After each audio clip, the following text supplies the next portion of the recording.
So the UFC announced UFC 295, headlined by Jon Jones and Stipe Miocic. If you would have told me this was the main event of a pay-per-view a year ago, I would have been ecstatic. I wanted this so bad. In fact, we even thought it was supposed to happen UFC 282. That was back last December. This is going to be November of 2023, so 11 months after we were supposed to get it. And we were supposed to get it this March. And then we were supposed to get it this June or this July. And now we're getting it in November of 2023. And at this point, it's like, I think the UFC messed up. They messed up bad. And maybe, you know, in the end, you're getting the greatest fighter of all time versus the greatest heavyweight of all time. And at the heavyweight division. So you're really going to find out who's what. But at the end of the day, it's not what it once was. It's not what it once was. Stipe Miocic hasn't fought since UFC 260.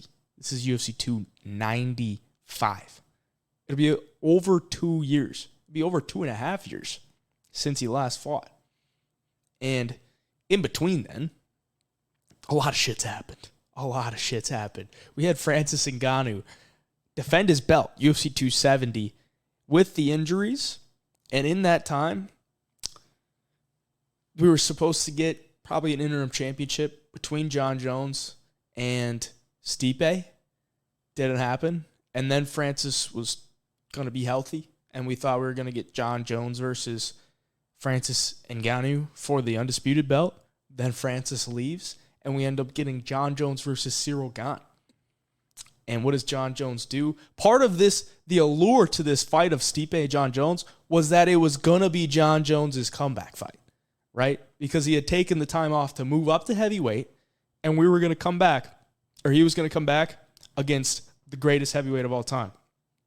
That was the unknown of how good is Jon Jones going to be at heavyweight, being off for so long, paired with the fact that Stipe, being the greatest heavyweight of all time, was also going to come back after somewhat of a layoff, and they were going to fight. But then we get Jon Jones' comeback, and he looks dominant, super dominant. Submits Cyril Gane in less than a round. I think it was like 3 minutes to be exact. That was this March. And so you take the allure of the Jon Jones return out, and then you put in the fact that Francis is gone, so that fight's gone. Put in another fact that Sergey Pavlovich has risen, skyrocketed in popularity, in skill, just demolishing dudes. First round knockouts.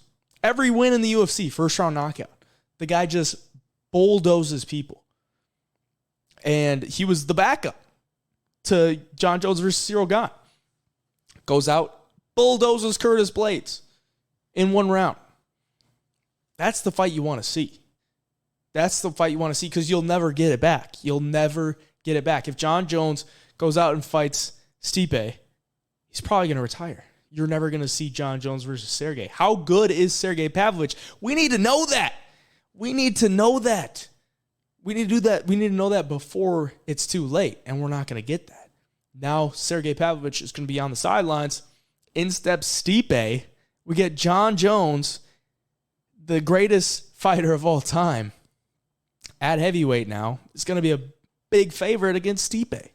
And apparently Stipe's been lifting. He's a lot bigger and all that good stuff. But it's like, they're going to have to sell it. They're going to have to sell it really good. They're going to have to do their job, man. They're going to have to do a very good job because Stipe's been out for so long. So many casual UFC fans have come along.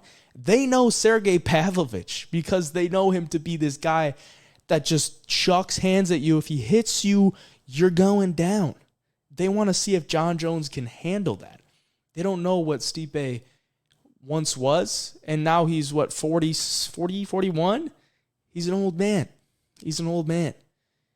Who do you really want to see? Do you want to see Jones versus Pavlovich or Jones versus Stipe? Because where do you go after this?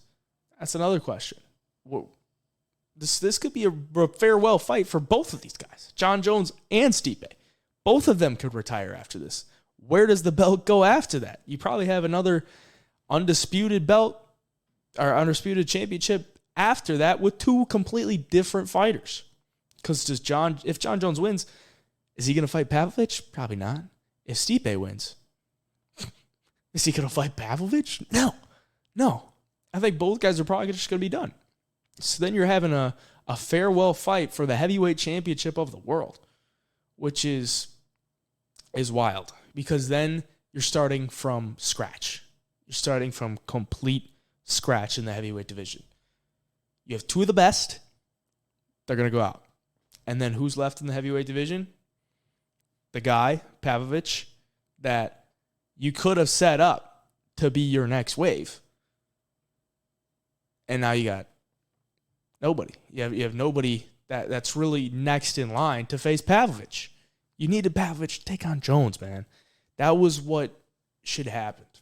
And I think they were just so deep in needing to have Jones versus Stipe that they eventually they took it. Like, they tried to make it for so long. I don't know what the deal was, but obviously those two didn't want to fight. If those two wanted to fight back then, they could have made it happen. And they'd waited this long, and I think it just killed all of the allure around the fight. But if you agree or disagree, let me know in the comments. If you enjoyed the video, drop a like. If you want to see more videos like this, drop a subscription. Appreciate you guys. Hey, Jeff Picks here, signing out.